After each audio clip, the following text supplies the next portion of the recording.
आंखें मिला ले जरा और सुन दिल ये कहता है क्या, तेरी बनी मैं तेरी रहूं मैं जाना।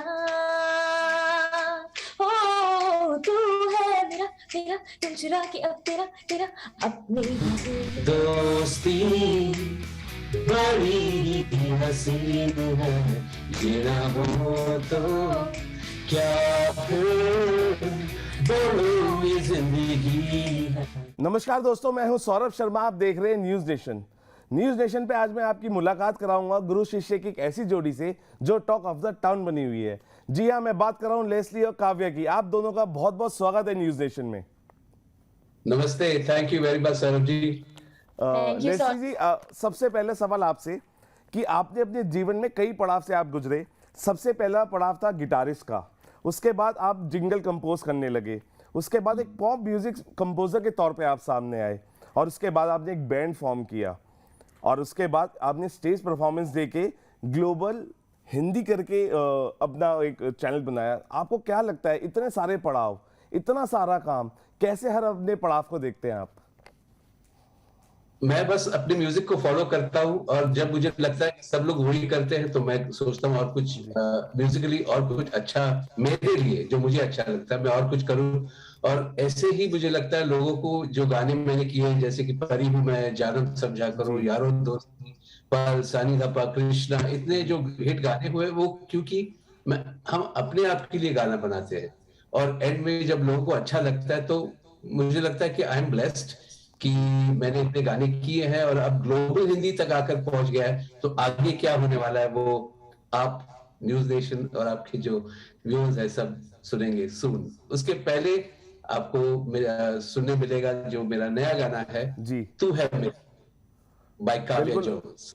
बिल्कुल। लेस्ली, मैं आपसे एक बात ये जानना चाहूंगा, क्योंकि मुझे आपके हर पड़ाव को बोलने में 20 सेकंड लगे, लेकिन आपको इस पड़ाव को पार करने में इतने साल लगे। कितने चैलेंजेस आपने फेस किए अपने इन अलग अलग पड़ावों पर? मैं बोल नहीं सकता कितने, क्योंकि हर पड़ाव में बहुत चैलेंजेस आते हैं, और ये आपको पैशनेट होना चाहिए आपकी म्यूजिक। मैं म्यूजिक के बारे में कह रहा हूँ, जी, आपकी जो भी आर्ट है, जो भी कला है, आपको पैशनेट होना बहुत जरूरी है। अगर आप पैशनेट नहीं होगे तो जब चढ़ाव के बाद उतार जब होता है तो लोग छोड़ देते हैं, उनको पता नहीं अभी अभी कुछ नहीं हो रहा, आगे क्या करूं, दूसरा कुछ कर लेता हूँ, जी, ऐसा हो जाता है। मैंने अपने आप को और अपने म्यूजिक को पकड़ के आगे बढ़ते बढ़ते यहाँ तक पहुंचा हूँ, आप तक। देखिए लेस्ली, ये आपका पैशन ही है जिसने आपको आशा जी के साथ काम करने का मौका दिया, आर डी बर्मन के साथ काम करने का मौका दिया। लेकिन इस पे हम बात करेंगे। लेकिन काव्या, आपके साथ आपके गुरु बैठे हैं और आपका नया गाना है, तो गुरु दक्षिणा दे दीजिए। एक जो आपका नया गाना है वो सुना दीजिए अपने गुरु के सामने। ओके। ये थोड़ा मुश्किल है बट मैं कोशिश करूंगी। जी,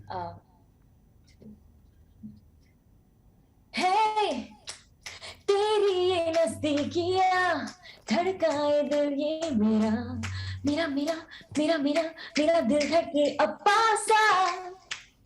आंखें मिला ले जरा और सुन दिल ये कहता है क्या, तेरी बनी मैं तेरी रहूं मैं जाना। ओ तू है मेरा मेरा दिल चुरा के अब तेरा तेरा अपने ही दिल में बसा लूं। ओ तू है मेरा मेरा दिल चुरा के अब तेरा तेरा अपने ही दिल में बसा लूं। फिर दिल को लॉक करके कह दूं मैं, बेबी अब कहीं ना जाना। वाह काव्या, बहुत अच्छा आप गाते हैं, और आप हमें ऐसे ही एंटरटेन करते रहिए नए नए गानों के साथ जैसे आप अपना लेके आ रहे हैं। लेकिन एक बात और मैं आपसे जानना चाहूँगा, एक जो गुरु का जो स्थान होता है वो कितना इंपॉर्टेंट होता है, क्योंकि जिनके पास गुरु नहीं होते वो भटकते रहते हैं। मैंने बहुत लोगों को देखा है जिनके पास टैलेंट है, लेकिन एक सही गुरु नहीं है जो उनको सही रास्ते पे ला सके। तो आप कैसे लेस्ली को देखते हैं, और किस रास्ते पे आपको सही आप जा रहे हैं? आपको लगता है यस, लेस्ली ने मेरे को सही राह दिखाई है और अब मेरे पास भी वो चांस है अपने गुरु को गुरु दक्षिणा देने का? जी, आई थिंक आपने अपने क्वेश्चन में ही पूरा आंसर दे जी दिया, जी क्योंकि ये मेरे लिए इतना इतना खास है, क्योंकि जैसे आपने सही कहा कि बहुत सारे जो टैलेंटेड लोग हैं उनके जी पास गुरु नहीं है और वो एक राह नहीं दिखा सकते, और सर हमेशा एक चीज मुझे बोलते हैं कि मैं आपको राह दिखा सकता हूँ, चलना आपका काम है। बिल्कुल। और वो राह पहले ही, वो स्टेप वन है, वो रास्ता मिलना, आई थिंक वो सर के बदौलत ही है। और आज मैं यहाँ आपके सामने बैठकर आप मेरे गाने के बारे में बात कर रही हूँ। आई थिंक ये गिफ्ट जो लेस्ली सर ने मुझे दिया है as an artist and as a student, कि उन्होंने मुझे लायक समझा अपने कॉम्पोजिशंस गाने का, और आज मैं अपने आप को एक गायिका के तौर पे सबके सामने प्रेजेंट कर पा रही हूँ। आई थिंक ये सबसे बड़ा मोमेंट है मेरे लिए, और अपॉर्चुनिटी है, और आई होप कि मैं उनके हर उम्मीद पर मैं खरी उतरूं, क्योंकि I think as a student मेरे गुरु को मुझे आगे देखना सबसे ज्यादा उनको ही खुशी होगी। तो बस यही चाहूंगी मैं। अच्छा काव्य, सिंगिंग में कैसे है? क्योंकि मैंने सुना है राजू बन गया जेंटलमैन, जानी दुश्मन, नागिन जैसी जो राइटर है वो आपके ग्रैंडफादर थे चरणदास जी, जिन्होंने इतनी सारी अच्छी स्क्रिप्ट्स लिखी मूवीज की। तो आपको लगा नहीं कि सिंगर से अलग हटके थोड़े कई स्क्रिप्ट लिखी जाए और लोगों के सामने पेश करके एक प्रोड्यूसर को पकड़ के उसको रिलीज किया जाए?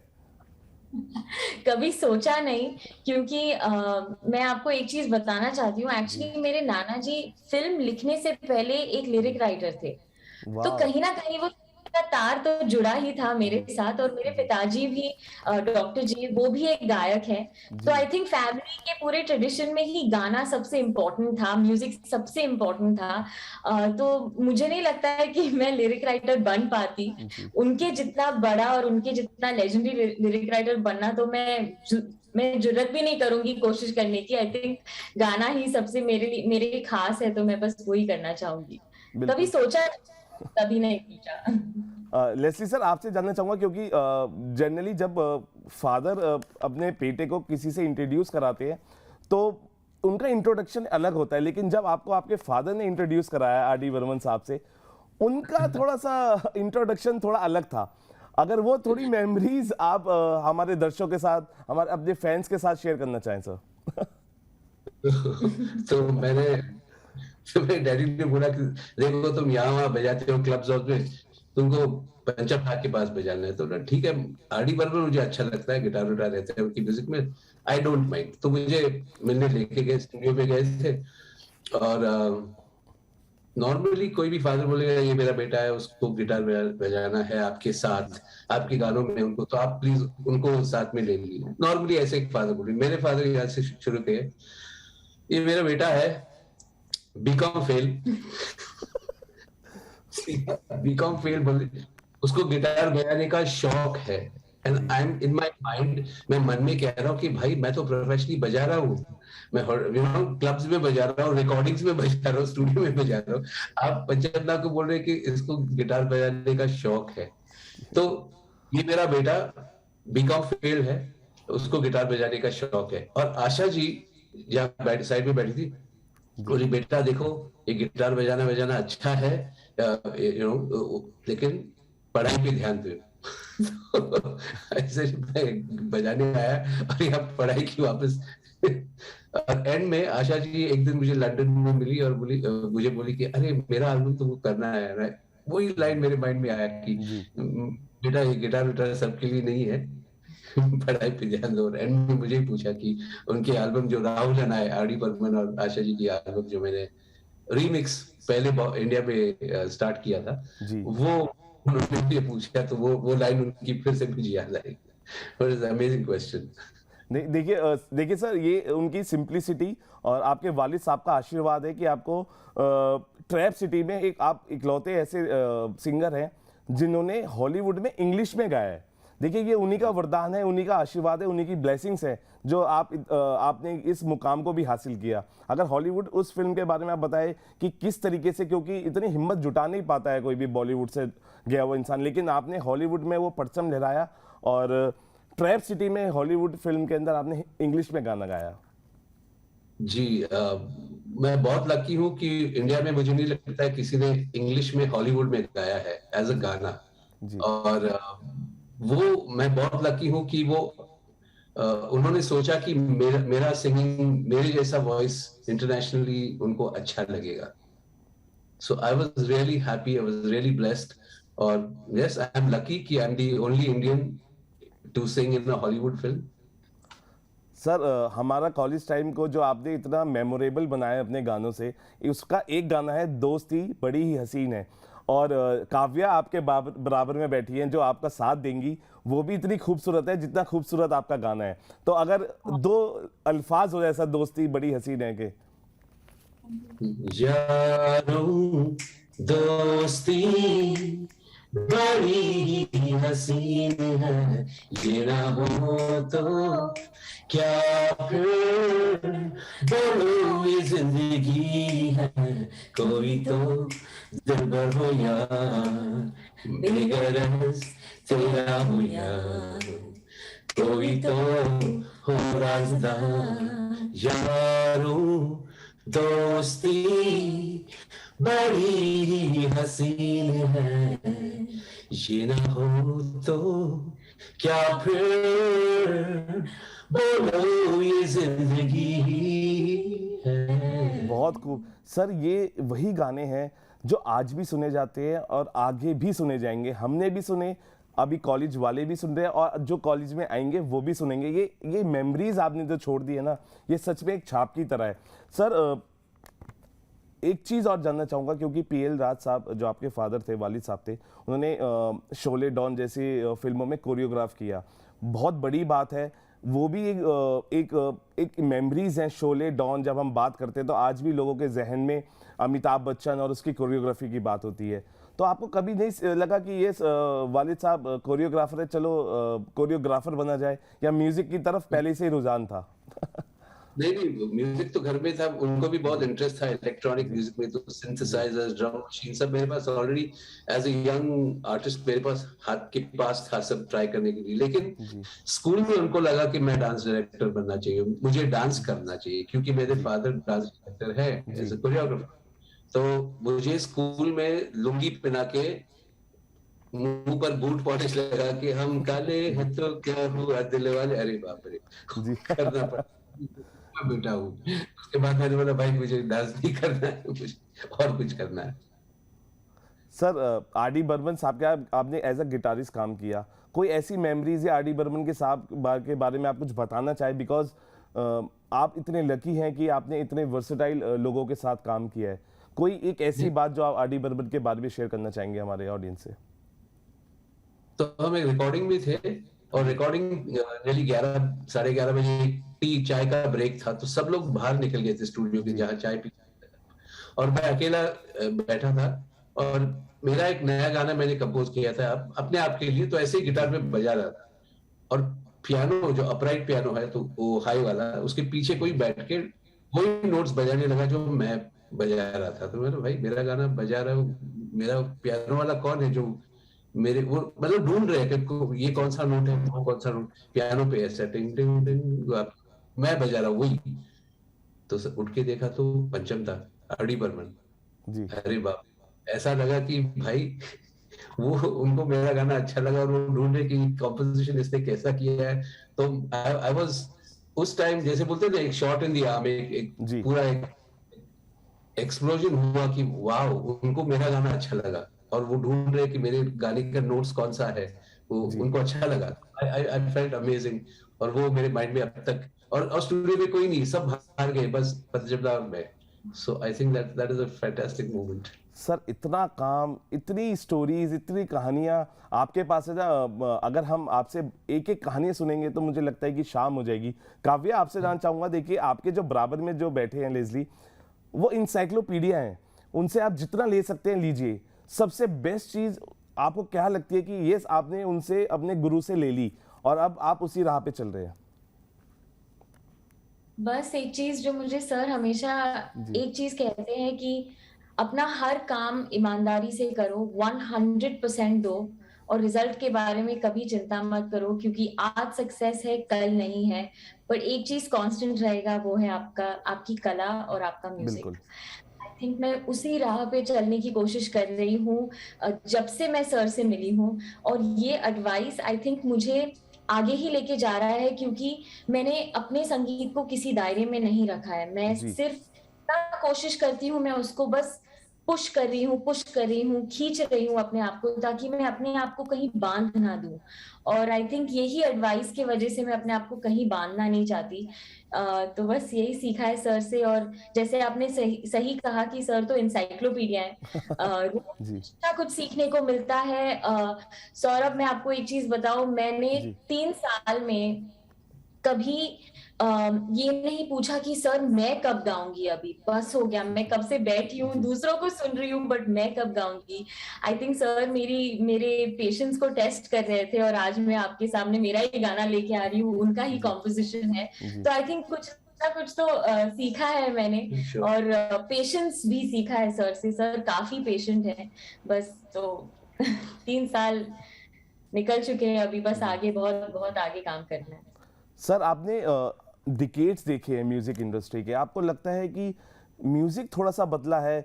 कहीं ना कहीं हम देखें बार बार रिमिक्स गानों को दोहराया जा रहा है फिल्मों के अंदर। आपको लगता है कहीं ना कहीं लेखन की कई कमी है, या अच्छे गानों की कई कमी है, जिसकी वजह से रिमिक्स को बार बार अलग अलग फिल्मों में लेके आया जा रहा है? आपको क्या लगता है कि म्यूजिक इंडस्ट्री कितनी बदल गई है सर? बदलाव तो बहुत है।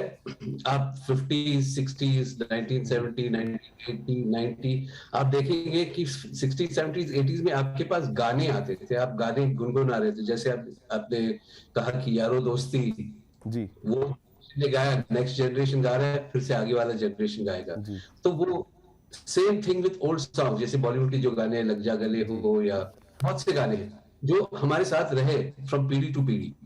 जी।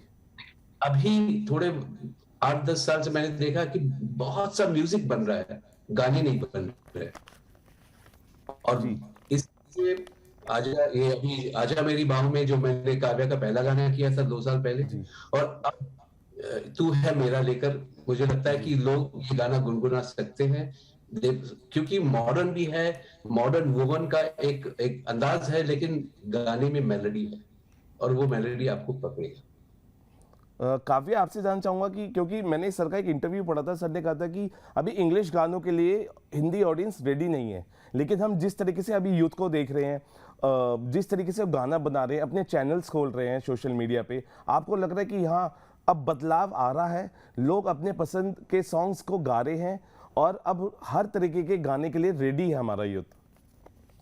जी एब्सोल्युटली, क्योंकि आज सोशल मीडिया ने हम सबको एक प्लेटफॉर्म दिया है, हम यंग आर्टिस्ट को एक प्लेटफॉर्म दिया है कि हम अपना म्यूजिक, हम अपना एक्सप्रेशन अपने तरीके से बाहर कैसे अपने ऑडियंसेस को दिखाएं। और जी। आई थिंक अभी लैंग्वेज का कोई इतना बैरियर नहीं है, बिकॉज ओटीटी प्लेटफॉर्म्स बोलिए, या इंस्टाग्राम या Facebook, Netflix, Amazon prime, Spotify, सब जगह सब तरीके का कंटेंट है। तो मुझे लगता है English, Hindi, south Indian, Korean, I think सब लोग बहुत सारा म्यूजिक सुन रहे हैं और बहुत सारे फिल्में देख रहे हैं अलग अलग टाइप के। तो आई फील यूथ, हमारा जनरेशन लकी भी है, क्योंकि इतना एक्सपोजर है। और हम आर्टिस्ट के लिए एक बेनिफिट है, क्योंकि अभी हम इतना नहीं सोचेंगे कि ओ ये सिर्फ हिंदी में ही होना चाहिए, क्योंकि फिर बाकी ऑडियंस इसको ज्यादा समझेगा नहीं। आई थिंक पूरा वर्ल्ड एक यूनिट हो गया है because of the online streaming, जो ट्रेंड आ गया है हमारे में। So I think it's a great time कि हम सब आर्टिस्ट मिलकर अपना म्यूजिक बाहर निकाल पा रहे हैं, रिलीज कर पा रहे हैं। At the end of the day music is all about expression, वो हम क्या बोलना चाहते हैं, या आप एक फिल्म के थ्रू हो या म्यूजिक के थ्रू हो। आई थिंक वो ये टाइम, अभी ये दौर आ गया है कि अब हमारी भी कोई सुनेगा और हम भी अपना एक्सप्रेशन पहुंचा पाएंगे आप सबको। बिल्कुल। लेस्ली सर, ग्लोबल हिंदी के सरप्राइजेस के पिटारे में क्या है? वो आपको सरप्राइज ही होगा जब आएगा। तो भाई बोल रहे थे ये, क्योंकि मैं कहता हूँ कि ग्लोबल हिंदी जो मेरा म्यूजिक है, जो आप सुनेंगे, अब तक 100% नहीं है, आएगा। वो ग्लोबल, म्यूजिकली ग्लोबल है, मतलब रॉक भी है, जैज भी है, पॉप भी है, इंडियन क्लासिकल भी है, इंडियन फोक भी है। ग्लोबल म्यूजिक है, music global, it is in Hindi. Correct. सो गा रहा हूँ हिंदी में ग्लोबल म्यूजिक, लेकिन इट्स नॉट इंडियन, क्योंकि मैं अरब वाला क्लासिकल नहीं गाता हूँ, तो मैं इंडियन गाना वैसा नहीं है, it is global Hindi.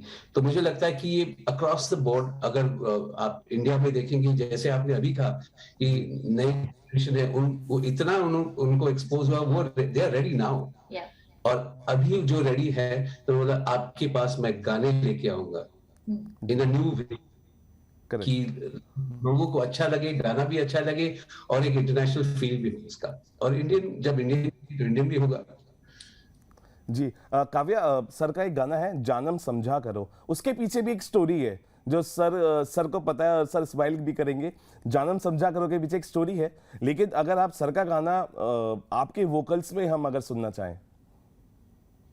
Sir, आप मुझे इतना इंटेंस सिचुएशन में डाल दिया है। मैं सर का आशा जी का गाना गाने की कोशिश भी, जुर्रत भी कैसे करूं, बट मैं आपके लिए और न्यूज नेशन के लिए कोशिश करूंगी। वाओ। रात शबनमी भीगी चांदनी, तीसरा कोई दूर तक नहीं, इसके आगे हम और क्या कहें, जानम समझा करो। इसके आगे हम और क्या कहें, जानम समझा करो। वाह सर, पेंडेमिक था, पेंडेमिक में सबसे ज़्यादा अगर घर पे बैठ के किसी सुगत एहसास दिया तो वो ओटीटी की फिल्में थी और वो गाने थे जो हमेशा से सदाबहार रहे, और उसी की वजह से लोगों ने अपना घर पे रह के अपनी फैमिली के साथ एक अच्छा टाइम स्पेंड किया। पेंडेमिक में बाहर निकलने के लिए गाने एक बहुत अच्छा स्रोत थे कि ये, और आपके गाने उसमें से थे, क्योंकि मैं आपका गाना बार बार सुनता हूँ जब भी मेरे साथ मेरे दोस्त होते हैं, तो ये गाना एक ऐसा है जो मैं बिल्कुल बजाए बगैर रह ही नहीं पाता, और ऐसे मेरे साथ साथ बहुत ऐसे लोग होंगे सर जो इस तरह कर पाते होंगे। लेकिन जाते जाते अगर मैं आपसे कहूं कि प्यार भरे शब्द कुछ अपने फैंस के लिए आप कहना चाहेंगे। मैं एक ही कहूंगा कि भाई ग्लोबल हिंदी आने वाला है जी। गाने जो है आप दिल से सुनिए, गानों से नहीं। वो क्या कान तक आते हैं, रुक जाते हैं, लेकिन जब दिल से सुनोगे ना तो वो गाने आपसे बात करेंगे जी। तो लिसन विथ लव और अपने दिल से सुनिएगा। म्यूजिक सिर्फ मेरे गाने नहीं, सब जो म्यूजिक है आप दिल से सुनेंगे तो I think that's going to make a better world. बिल्कुल काव्या, क्योंकि मुझे ऐसा लगता है गाने एक ऐसा माध्यम है जिसमें प्यार में पड़ना बहुत आसान है, because you can fall in love with the man who sings well. तो आपको क्या लगता है कि बिकॉज अपने फैंस जो आपसे इतना प्यार करते हैं, they have fallen for you, क्या मैसेज देना चाहेंगे उन सभी फैंस को, और क्या नया लेकर आ रहे हैं आप भी, अगर जाते जाते हमें बताना चाहें आपके सरप्राइजेस के पिटारे में क्या है? बस मेरा अभी आई थिंक सरप्राइज नहीं रहा है, मेरा गाना आ रहा है 16 मई को, तू है मेरा। तो ऑल माय फैंस, जैसे सौरभ जी कह रहे हैं, who have fallen for me, और जो मुझसे इतना प्यार करते हैं, आई होप आप जाके मेरा गाना सुनेंगे। यूट्यूब पे अवेलेबल होगा, सारे ऑनलाइन स्ट्रीमिंग प्लेटफॉर्म्स पे अवेलेबल होगा, एंड आप जहां भी हैं अगर आप कमेंट करेंगे, शेयर करेंगे, तो मैं जरूर आपको रिप्लाई करूंगी, और मुझे बहुत खुशी होगी कि आपने मेरे गाने को इतना प्यार दिया। And Saurabh ji, thank you once again कि आपने मुझे और सर को यहाँ बुलाया। आपके साथ बात करके बहुत बहुत अच्छा लगा। हाँ, अगर मेरा ये इंटरव्यू अधूरा रहेगा, मैं एक क्वेश्चन था वो आपसे कर नहीं पाया, लेकिन जाते जाते आप बताइए, क्योंकि लेस्ली ही वो सिंगर है जो कोक स्टूडियो को लेके आए थे, और आज कोक स्टूडियो किस मुकाम पे है, मतलब कौन नहीं जानता कोक स्टूडियो को, और उसके पीछे एक ही इंसान है, और लेस्ली लुइस हमारे सामने बैठे हैं। लेस्ली, क्या कहना चाहिए, क्योंकि ऐसे माध्यम आते रहने चाहिए जहाँ पे जो यंग टैलेंट है, चाहे वो 18 साल का है, 20 साल का है, वहाँ पे कोई बाधा नहीं है किसी भी टैलेंट को आने की। उस कोक स्टूडियो के बारे में अगर आप अपने फैंस को या उन टैलेंट को बताना चाहेंगे जो भटकाव की तरफ है, वो आना चाहते हैं उस कोक स्टूडियो में अपना टैलेंट दिखाने के लिए, उनके लिए कुछ आप प्लीज अगर थोड़ा सा गाइड कर पाए। तो मैं कोक स्टूडियो जब मैंने स्टार्ट किया था, मैं उसके बारे में कहूंगा, जैसे हमने पहले बात किया था कि पैशन होना बहुत जरूरी है जी। और बहुत से आर्टिस्ट जो कोक स्टूडियो में पहली बार आए थे मेरे साथ जी, एवरीबडी केम फॉर पैशन, उनको गाना गाना था, बजाना था, और वहां से एक नई म्यूजिक की एक नई दौर शुरू हुई, और वो पैशन होना जरूरी है। अगर आपको कोक स्टूडियो में बजाना है, गाना है, कुछ भी करना है, आपको वहां दिल से एकदम ऐसा लगना चाहिए कि बस मुझे और कुछ करना ही नहीं, मुझे यही करना है, और नहीं हो रहा है तो भी मैं लगे रहूंगा। आई think that is very important. और क्योंकि कोक स्टूडियो मैंने 51 सॉन्ग्स 40 डेज में कंप्लीट किया। वाओ, वाओ की Hats बात off, नहीं, sir. पूरे 2 घंटे सोया है, 2 घंटे, दैट्स 8 फ्रॉम 5:30 to 8:30, 2 ही घंटे। सुबह 5:30 to 8:30 सोने का है, बाकी का दिन आई एम वर्किंग। और एक दिन नहीं, 5, 10, 15, 20, 40 दिन। सो इट्स क्रेजी, बट इतना क्रेज होगा तो ही कुछ बनेगा। तो मुझे, मैं फिर से नहीं कर सकता हूँ। It's amazing. बट मैं एक चीज कहूंगी जी, कि मुझे मेरी खुशनसीबी थी कि मैंने कुछ म्यूजिशियंस के साथ इंटरेक्ट किया, कुछ आर्टिस्ट जी। के साथ इंटरेक्ट किया जो कोक स्टूडियो के का एक हिस्सा थे, और उन्होंने कहा कि सर के साथ काम करके और उन 40 दिनों में वो जब बाहर निकले वहां से, उन्होंने पीएचडी कर ली थी म्यूजिक में, जी। क्योंकि उन्होंने इतना वैरायटी म्यूजिक कभी एक सीजन में कभी नहीं बजाया। एंड आई थिंक ये मुझे एक एक्सपीरियंस मिला था उनके थ्रू। मैं वहां थी नहीं अनफॉर्चुनेटली, बट उनके थ्रू मुझे एक एक्सपीरियंस मिला कि वहां क्या हुआ होगा। और जैसे सर कह रहे थे, सब इतना बस लगे पड़े थे, बस म्यूजिक के ही पीछे लगे पड़े थे। तो बिल्कुल। देखिए sir, this is something which is commendable, और जितनी आपकी तारीफ की जाए, क्योंकि म्यूजिशियंस को एक प्लेटफॉर्म देना, वो भी कोक स्टूडियो जैसा, वो वाकई में काबिले तारीफ है। हमसे बात करने के लिए दोनों का बहुत बहुत शुक्रिया, और ऐसे आप गाने लाते रहिए, हम बार बार आपका ऐसे इंटरव्यू करते रहेंगे। आप हमें बार बार अपने सुरीले सुरों से ऐसे गाने सुनाते रहिए, ताकि ये जो मेमोरीज है आज जो हम जी रहे हैं, वो आगे के लिए हम और मेमोरीज आपके गानों के साथ लेके जाए। Thank you talking to us. Thank you Saurabh ji, ऐसा सौरभ। बहुत अच्छा लगा आपसे बात करने से, क्यों आपने बहुत इंटरेस्टिंग और बहुत अच्छे क्वेश्चंस पूछे थे। ऐसा लग रहा है कि आप मुझे ठीक से जानते हैं। ये सर बिल्कुल, आपसे जरूर मुलाकात होगी और बात होगी, और फिलहाल हमें दीजिए इजाजत। न्यूज नेशन पर खबरों का सिलसिला जारी है। आंखें मिला ले जरा और सुन, दिल ये कहता है क्या, तेरी बनी मैं तेरी रहूं मैं जाना। ओ तू है मेरा मेरा, दिल चुरा के अब तेरा तेरा अपने ही दिल। दोस्ती बड़ी ही हसीन है, ये ना हो तो क्या फिर बोलो ये जिंदगी है।